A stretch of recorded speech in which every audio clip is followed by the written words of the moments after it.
بسم الله الرحمن الرحيم نحمده ونصلي على رسوله الكريم اما بعد فاعوذ بالله من الشیطان الرجیم بسم اللہ الرحمن الرحیم۔ میرے دوستو، آج اس ویڈیو بنانے کا مقصد صرف ان حضرات کے لیے ہے جو حضرات قرضوں سے تنگ آ چکے ہیں، یعنی ان کے سروں کے اوپر اتنے قرضے ہوں کہ ان کا سانس لینا بھی حرام ہو چکا ہو۔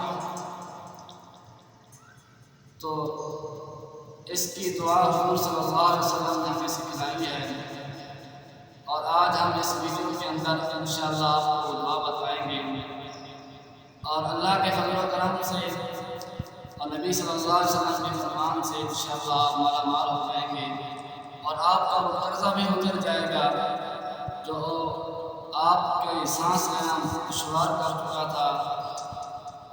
یہ دعا آپ علیہ السلام نے خود ایک صحابی رسول صلی اللہ علیہ وسلم کو سکھلائی ہے۔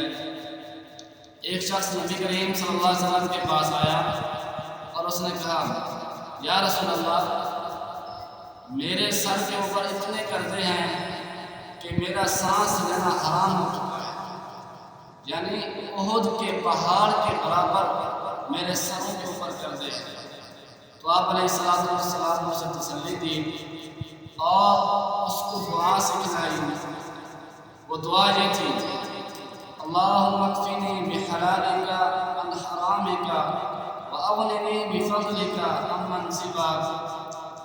رسول اللہ صلی اللہ علیہ وسلم نے اس کو یہ دعا سکھلائی اور فرمایا کہ اس دعا کو کثرت کے ساتھ پڑھو۔ تو اس صحابی نے اس دعا کو کثرت کے ساتھ پڑھا۔ چند دن بعد حضور صلی اللہ علیہ وسلم کی مجلس میں حاضر ہوا اور عرض کیا، یا رسول اللہ، آپ نے جو دعا مجھے سکھلائی تھی اس کی بدولت آج میرے سروں کے اوپر جتنے بھی قرض تھے وہ ختم ہو چکے ہیں اور میں مالا مال ہو گیا ہوں۔